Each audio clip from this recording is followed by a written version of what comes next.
Hey there everyone, and today I want to talk to you about how negativity comes natural, but positivity takes practice.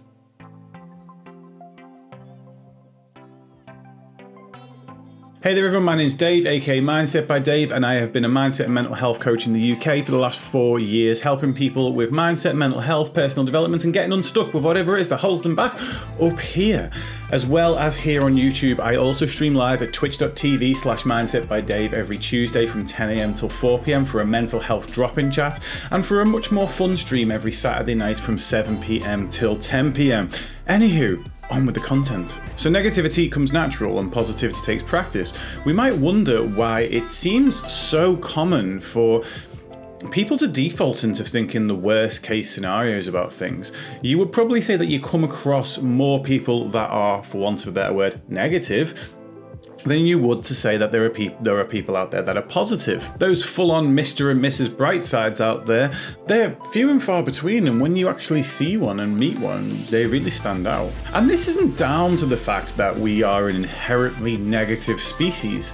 It's down to something called negativity bias. Negativity bias is part of our brain that pushes us to pay more attention to things that could hurt us rather than things that could help us. So in a result, it makes us notice the so-called negative things more, and anything that could potentially go wrong with a situation, we are actually primed to notice this and even think for this. And actually, this is a good thing. See, if we think about our great ancestors, they were encountering saber-toothed tigers on a regular basis, and if they were to go up and be like, "Ooh, cute kitty," and actually pet the thing, they'd get eaten, and we wouldn't be here. Whereas actually, if their negativity bias kicked in and was like, "That thing looks pretty nasty, we're gonna go home, sharpen the spears, lock the doors, get the kids safe," then those people led on to becoming us. So it's built into our DNA, it's built into our brains, our evolution, to look for things that could hurt us more than the things that could help us. So thanks to that, it helped keep our ancestors alive, and today it still helps keep us alive. Yay! However, in our modern day world, there is no saber-toothed tigers, and that part of our brain kind of gets bored and needs to do something. So it will notice threat in sometimes the smallest of places. So nowadays, without the saber-toothed tigers around, we might get fearful of what if I say the wrong thing on Twitter? What if I take the wrong job interview? What if I wear the wrong pants to my job interview? What if I wear no pants to my job interview? Now, even though this is here and it is naturally built into us, and I say positivity takes practice, well, actually negativity is something that we are all very well practiced in. You'll have heard me say on this channel before, we get better at the things we do often, and that comes down to the way that we filter things, the way that we view things. If we view things through a negative lens or a positive lens, this is a practiced skill. The only problem is that no one's ever told us this, and therefore we've not practiced doing it positively. Caveat, people have told us this. It's just usually it's said in a way where it's like, "Oh, just think positively," in a very dismissive, sweep your problems under the rug over here kind of way, and it never really gets us anyway. I'm going to tell you to think positively. Don't slap me. But unlike these other social media influencers that just put "think positively" in a meme, put it in front of your face, and go, "There you go, you're fixed now," I'm actually going to tell you how to think positively. And this is where the positivity takes practice part of the video comes into effect. Positivity, if we want to think about the best case scenario and things, first of all, thinking about the best case scenario and things can totally and utterly get you fired up for an event. And by event, I don't just mean like big sporting event, I mean asking the guy down the road out on a date. I mean going for the job interview. I mean sitting your maths exam. Thinking about the worst case scenarios in these cases puts us at best in a nervous state, and even at worst in an anxious or even panic attack state, which ultimately leads us to not being able to do the preparation it takes to do the thing that we want to do, which ultimately leads to when we get to do the thing that we want to do, it doesn't go so well, which reinforces our belief, so then we panic next time round. We need to break that cycle. Thinking about the best case scenario, however, gets us excited and fired up about the event. Now, it may still lead to the thing not going as well, but what it will actually lead to is the preparation that you take in the build up to that going significantly better. So if that is, for example, studying for an exam, you're worried about an exam that's going wrong in 6 months' time, you panic about it for those 6 months, you don't get the studying done.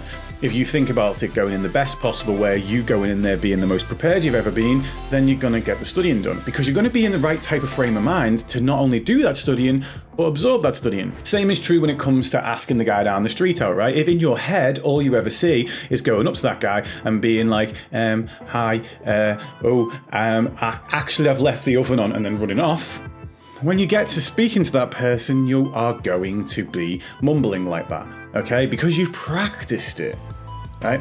However, if you were to then think in your head, going up, being confident, wearing your finest outfit, knowing exactly what you want to say, then when you get up there, you have practiced that too. Yes, positivity takes practice. By the time you actually get to speaking to this person, chances are it's going to go a lot better.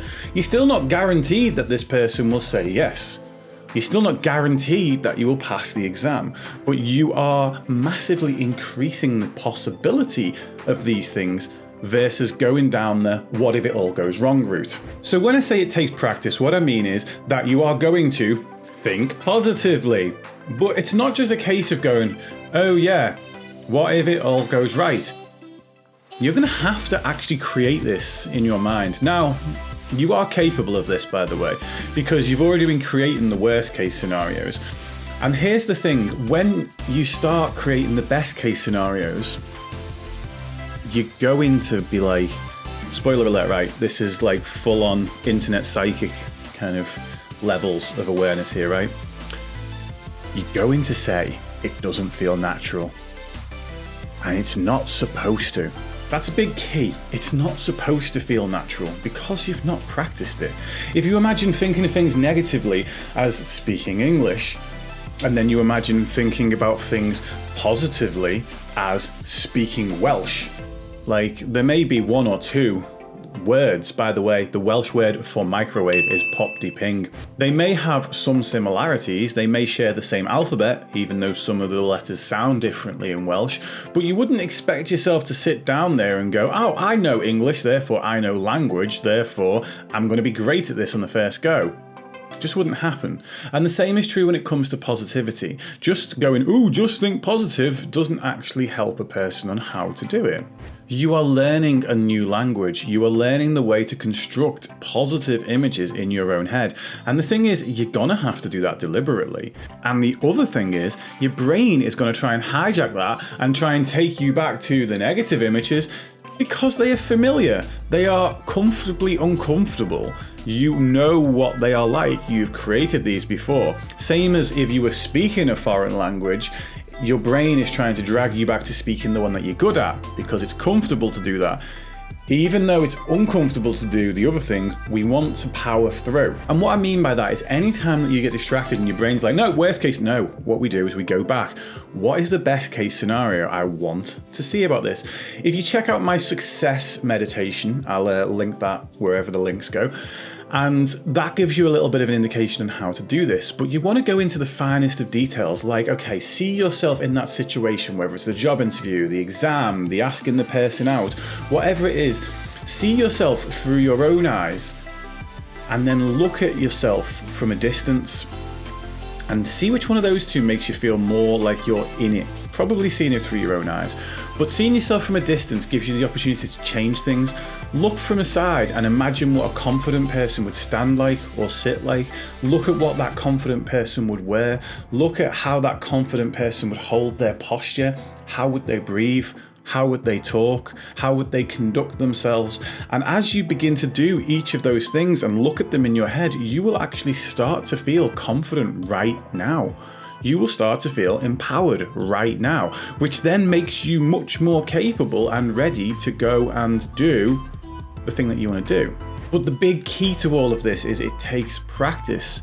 When those distractions come in and the familiar feelings and familiar images of feeling the worst case scenario creep in, we need to be like, not today, I'm going back to the positivity. It takes work, but it can 100% transform the way that you go towards things. And that will always have an impact on the outcome. It's still no guarantee that you will get the outcome that you want. And this is seriously worth mentioning, because there's a bunch of people on the internet that'll tell you that it does. And therefore you'll go, well, it didn't, so I'm never going to try this again. But it will transform the way you go towards the thing that you're trying to do. And then the skill that you are learning from all of that compounds over time. Trust me, the reason I say all of this is because once upon a time, I went through all this process myself. I used to only ever see the worst case scenarios. I thought it was keeping me safe. I thought it was keeping me prepared. Guess what? It was keeping me small, and it stopped me from doing things. Nowadays, I look forward and I see what is the best way this could possibly go and how can I make that a reality. As always, I hope you've enjoyed this content, and if you have, please hit subscribe. Remember, it is priceless to you, but it is priceless to me. And again, we have those 2 streams over at twitch.tv/mindsetbydave every Tuesday from 10 AM till 4 PM for the mental health drop-in chat. Every Saturday from 7 PM till 10 PM for something a little bit more lighthearted and a little bit more fun. This Saturday, if you're watching this video in real time, I will be putting on makeup because I lost a bet with my community. Other than that, we have the Discord, which is linked below, and if you want to get involved in there, we have mental health discussion through there all the time with like-minded individuals who are all super duper awesome. There's a lot of different ways that you can, be part of this. Come and be part of this, and I will see you soon.